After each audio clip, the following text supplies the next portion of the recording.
Apocalipse 14, o verso 9.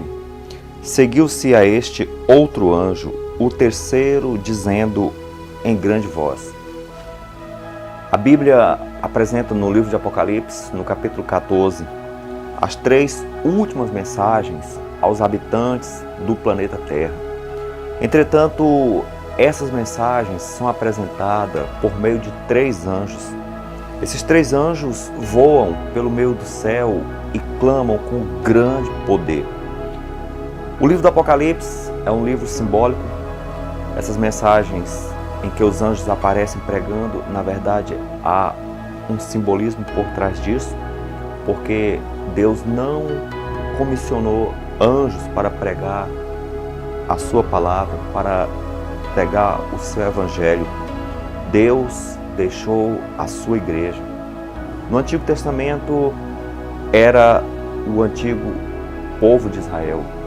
Esse povo foi chamado para testemunhar, para pregar o evangelho de Deus. No Novo Testamento, Deus deixou a sua igreja. Das 3 últimas mensagens aos habitantes da terra, a terceira é a mais terrível de todas. No livro Primeiros Escritos, na página 118, via então o terceiro anjo, terrível é a sua obra, tremenda sua missão. Ele é o anjo que deve separar o trigo do joio e selar ou atar o trigo para o celeiro celestial. No livro de Mateus, no capítulo 13, versículo 24 até o 30, ali fala de uma sacudidura que haverá entre o povo de Deus através da parábola do joio e do trigo. Essa sacudidura está destinada para o final. É bom que entendamos que Deus não tem uma denominação específica na qual terá com exclusividade os salvos. Não há salvação em igrejas. A salvação é em Jesus Cristo. Porém, Deus tem povos em várias denominações. Na Igreja Católica, na Assembleia de Deus, na Batista, Menonita, Metodista. Todas as igrejas têm pessoas que amam a Deus e são seus filhos. Também em todas as igrejas tem pessoas que nunca se converteram, nunca nasceram de novo. Tem uma aparência de cristão, mas eles não são cristãos, vivem uma religiosidade. E no livro de Romanos, no capítulo 9, verso 27, fala: ainda que os filhos de Israel sejam como a areia do mar, o remanescente é que será salvo. Tem um grupo espalhado e sairá desse grupo todo, inclusive das igrejas cristãs, aquilo que a Bíblia chama de o remanescente. No livro de João, no capítulo 10, Jesus falou: eu sou o bom pastor, eu dou a vida pelas ovelhas, e eu tenho muitas ovelhas que não estão nesse aprisco, e eu mesmo irei trazê-la. E no livro de Apocalipse 18:4, uma voz do céu diz: sai dela, povo meu. Ou seja, Deus está chamando o seu povo a sair do sistema babilônico. O sistema babilônico nada mais é do que as igrejas cristãs que se apostataram, como também se uniram em questões doutrinárias com o paganismo.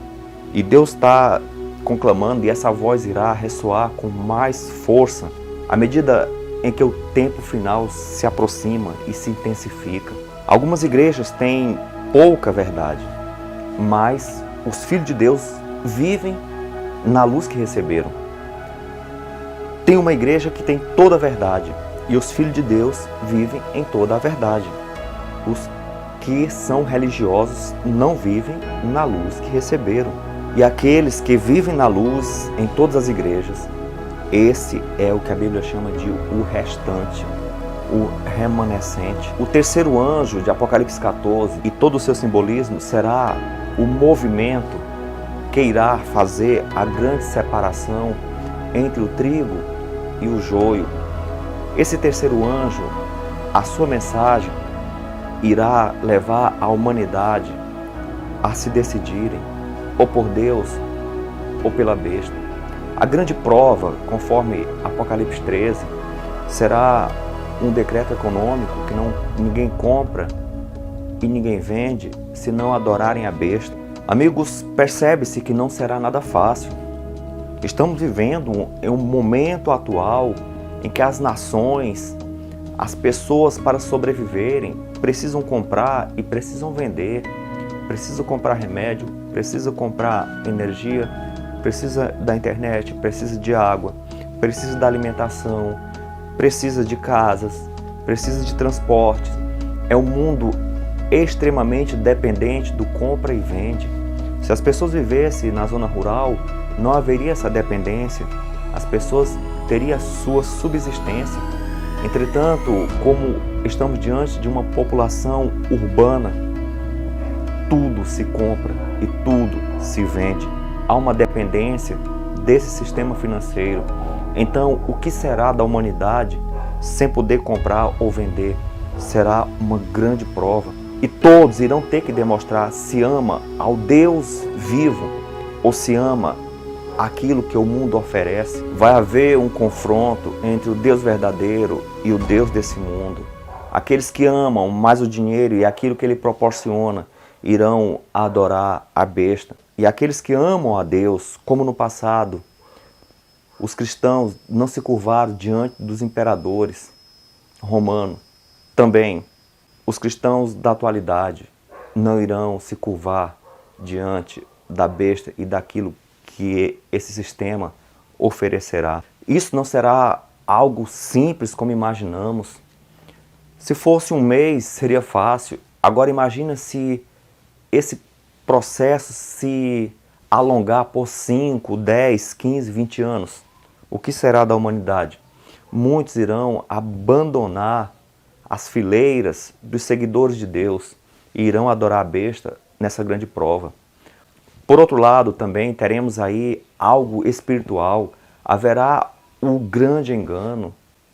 O sistema da besta fará cair fogo do céu, ou seja, irá falsificar o poder do Espírito Santo.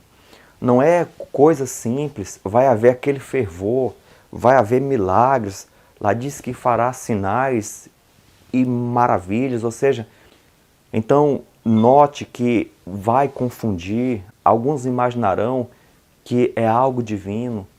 Não será simplesmente uma prova econômica, será uma prova espiritual. Nessa prova, o joio ficará de um lado e o trigo ficará do outro. Os religiosos envergonham o cristianismo hoje. Os religiosos não são cristãos. Os religiosos, eles são frios, não têm amor, são falsos, orgulhosos. Os religiosos amam mais o conforto moderno do que a Deus e por isso não resistirão à prova. No livro de João, no capítulo 13, no verso 35, nisto conhecerão todos que são meus discípulos, se tiverdes amor uns pelos outros. O discípulo não é conhecido porque se veste como cristão. O discípulo não é conhecido porque porta uma Bíblia. O discípulo não é conhecido porque leva o nome de um cristão. O discípulo não é conhecido por seguir rituais religiosos, por frequentar a igreja. O discípulo é conhecido se ele tem amor. O amor não na teoria, o amor prático, pelo semelhante. 1 João 2,6.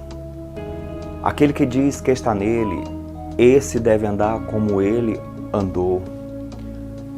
Imagine Jesus entrando hoje na tua igreja. Aquela igreja, pessoas com aqueles trajes decorosos. As pessoas com aquele orgulho, com a supremacia. A pergunta é, será se aceitaria o humilde Jesus, manso, simples, as suas vestes simples, as suas sandálias simples? Certamente Jesus não estaria entre nós hoje com aquelas roupagens luxuosas. Ele estaria como ele esteve no passado entre os humanos, simples, humilde, sem ter onde reclinar a cabeça. Hoje ele continua também, conforme Apocalipse 3:20, a porta da igreja querendo entrar, mas não tem espaço para ele. O eu, a supremacia, o orgulho fechou as portas para que ele não entre.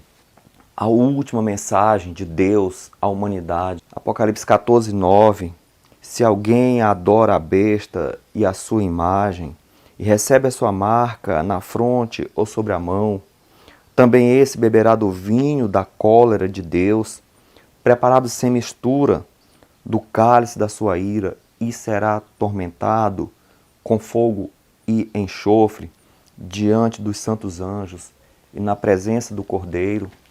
É uma mensagem terrível, é uma mensagem forte. Por que um Deus tão amoroso daria uma mensagem tão forte dessa forma? É porque Deus te ama e Ele vê o perigo. Não será uma prova fácil e Deus quer que você seja salvo. Por isso Ele está enviando essa mensagem. Não adore a besta. Amigos, a única forma que eu tenho de não adorar a besta é me tornar um cristão verdadeiro, é abandonar a religiosidade, é abandonar o formalismo, é abandonar tudo aquilo que tem aparência de cristianismo, mas não é o cristianismo.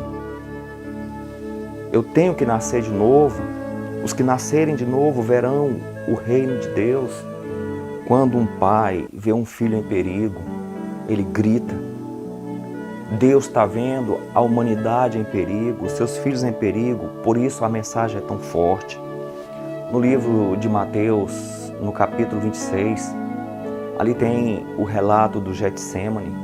Jesus Cristo, ele chama Pedro, Tiago e João para orarem com ele. Ele falou, venham orar comigo. E os discípulos adormeceram. Por 3 vezes ele chamou, venham orar comigo. E eles adormeceram.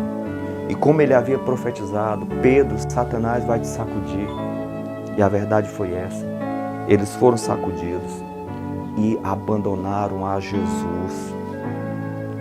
Eles tiveram outra oportunidade e se converteram. Mas entenda, Jesus está te chamando hoje. Venha orar comigo. Não durma, porque se você dormir, como eles adormeceram, você poderá não ter outra oportunidade.